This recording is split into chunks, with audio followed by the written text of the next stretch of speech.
Crônicas do Amanhecer, por Feijão Centro Espírita Allan Kardec de Balneário Gaivota, 13 de abril de 2020. O coronavírus será vencido pela ciência, não pela religião. Juan Arias escreveu para o jornal El País dia 0604 que durante a Idade Média, quando os governos eram teocráticos, nos tempos em que a lepra era o coronavírus de hoje, as imagens sagradas eram exibidas em procissões que imploravam a Deus que acabasse com ela. A ciência era perseguida na época. Basta lembrar a condenação de Galileu pela Igreja. Hoje, séculos depois, quando o mundo inteiro confia na ciência para encontrar uma vacina contra o novo vírus, o presidente Bolsonaro e seus 30% de seguidores apelam de novo à religião como única esperança. A cena do presidente de um país laico segundo a Constituição, de joelhos com um grupo de fiéis ante alguns pastores evangélicos, um dos quais profetizando que a partir daquele instante ninguém mais morrerá de Covid-19 porque o Brasil está sendo abençoado por Deus e por Jair Bolsonaro, revela que o presidente está convencido de que o Brasil já é uma teocracia. Essa leitura de Bolsonaro acaba de ser derrotada pela opinião pública brasileira. Segundo as últimas pesquisas, 76% dos cidadãos apoiam a ciência seguindo os conselhos do ministro da Saúde, que pediu que a população fique em casa. Bolsonaro, ao contrário, e contra todos os outros líderes mundiais, inclusive o norte-americano Donald Trump, que no início fazia piada da epidemia, está ficando sozinho nesta batalha quixotesca contra os moinhos de vento, com apenas os 30% que o seguem em seu fanatismo místico e religioso. Até os militares, que aceitaram entrar em seu governo contra a esquerda, hoje se sentem perplexos com o presidente, que, segundo a análise feita por um grupo de prestigiosos psicanalistas para a Folha de S. Paulo, sofre de graves distúrbios psiquiátricos, como onipotência, lógica paranoica, messianismo e estilo narcísico. Os psicanalistas veem no comportamento de Bolsonaro de querer ele mesmo buscar uma solução para o coronavírus, desprezando a ciência e mantendo uma posição agressiva contra seu ministro da Saúde um exacerbado messianismo perigoso que poderia provocar uma tragédia no país. A esperança é que a grande maioria dos brasileiros esteja demonstrando maturidade democrática e que, apesar de ser este um país profundamente crente, saiba diferenciar entre o papel da religião, que é pessoal e íntimo, e da ciência. A religião, seja qual for, pois todas merecem respeito, pode servir de consolo aos que a professam para lutar contra as garras do desespero, mas nunca poderá suplantar a ciência que é a que pode salvar vidas. Eu respeito a força e a importância de todas as religiões, assim como respeito os ateus e os agnósticos, mas abomino a existência de um Deus onúvel e classista que escolhe quem salvará e quem deixará morrer. Foram o esforço e a inteligência do homem que permitiram, ao longo da história, que o mundo ressuscitasse de todas as grandes catástrofes. Todos os outros mecanismos que se empenham em ir contra a ciência, colocando Deus como bandeira, são os melhores destruidores de esperanças e os piores feiticeiros e charlatães. Os verdadeiros santos desta nova peste que assusta o mundo não são os que, como Bolsonaro, pedem orações e jejuns às pessoas, ou se ajoelham diante dos pastores. São os médicos, enfermeiros e cientistas que expõem a própria vida para buscar um remédio seguro que possa servir para todos. Hoje um santo do coronavírus é o jovem médico chinês Liu Liang, um dos primeiros a detectar a doença e da qual foi vítima. E, com ele, todos os que, apoiados na ciência e na medicina, se expõem para salvar vidas. As religiões, todas, são libertadoras dos nossos medos e criadoras de esperança, mas se agitam como um bumerangue quando são vividas como superstição e substitutas da ciência. Muitos desses novos santos da ciência, que se sacrificam para salvar vidas, são idosos e sabem que seus esforços de hoje servirão para salvar novas vidas amanhã. É essa a maior grandeza do homem que resgata todas as suas outras misérias. A Martin Luther King, o líder norte-americano que lutou contra o racismo, que não desistiu do sonho de que um dia negros e brancos pudessem viajar no mesmo ônibus, e que foi por isso assassinado, é atribuída a frase: se soubesse que o mundo acabaria amanhã, ainda assim eu plantaria uma árvore hoje. E o patriarca Abraão, pai de todos os crentes, segundo a Bíblia, plantou uma árvore, uma tamargueira, nos seus 100 anos. Foi alvo de chacota, pois diziam que ele já não poderia ver a árvore crescer. Abraão respondeu que a tinha plantado para que outros amanhã pudessem colher seus frutos.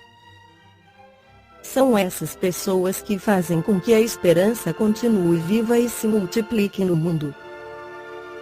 Dedico esta coluna ao médico e ministro da Saúde do Brasil, Luiz Henrique Mandetta, um católico praticante que não pede orações e jejuns contra o coronavírus e que dedica todas as suas energias em sua cruzada a favor da ciência e na guerra contra os charlatães, que preferem minimizar a tragédia colocando em perigo muitas vidas que ainda podem ser salvas. João Arias tem seu pensamento centrado nos fatos de que ciência e religião não conseguem se entender devido ao fato que na história da humanidade, primeiro a religião comandou, depois a ciência se apartou da religião e desde então se digladiam. No século XIX, Allan Kardec escreveu no Evangelho segundo o Espiritismo, que as duas poderão se entender pois a ciência e a religião são as duas alavancas da inteligência humana. Uma revela as leis do mundo material, e a outra as leis do mundo moral. Mas aquelas e estas leis, tendo o mesmo princípio, que é Deus, não podem contradizer-se. Se umas forem a negação das outras, umas estarão necessariamente erradas e as outras certas, porque Deus não pode querer destruir a sua própria obra.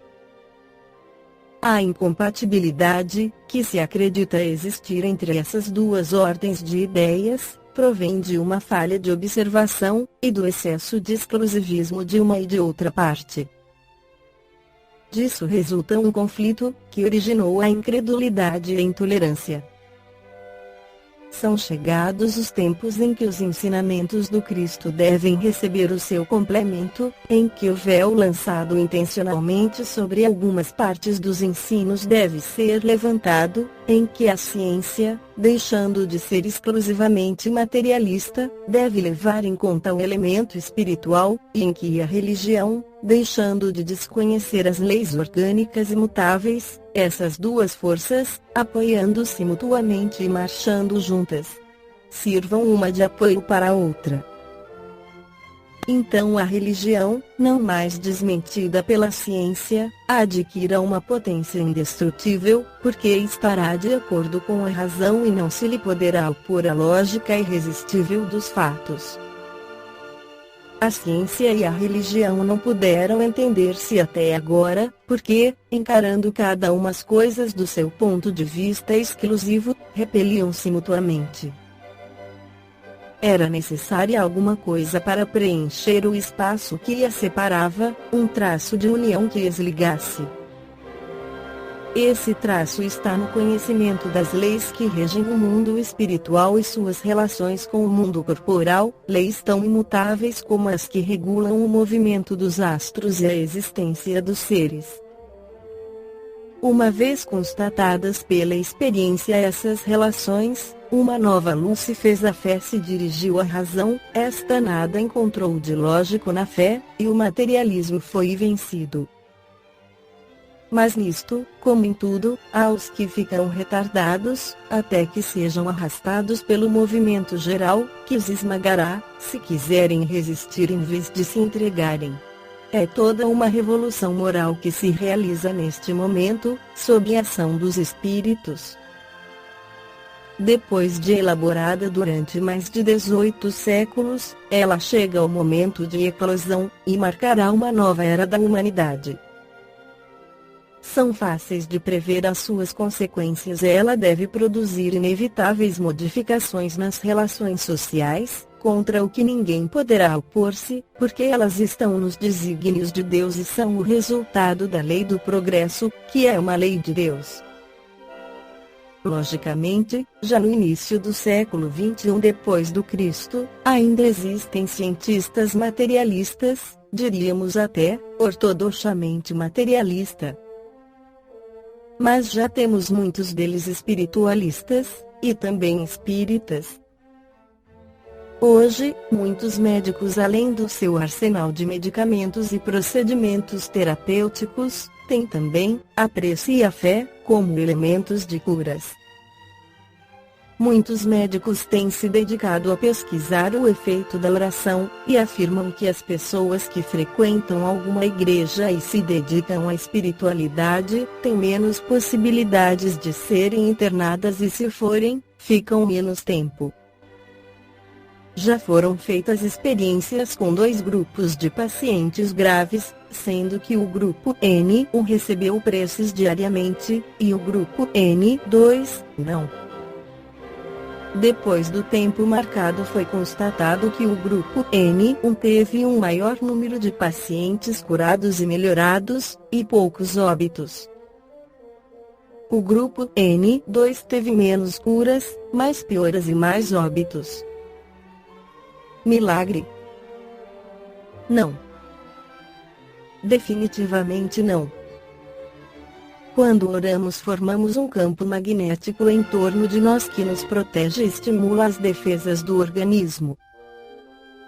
Este campo magnético pode ser dirigido, pelo pensamento, a outra pessoa quem queremos beneficiar, e a envolve carinhosamente, promovendo também a ativação dos recursos de curas orgânicas, emocionais e espirituais da pessoa. O critério vale, também, para os espíritos desencarnados. Esta foi a crônica do amanhecer de 13 de abril de 2020. Por Feijão Centro Espírita Allan Kardec de Balneário Gaivota. Que a paz esteja com todos.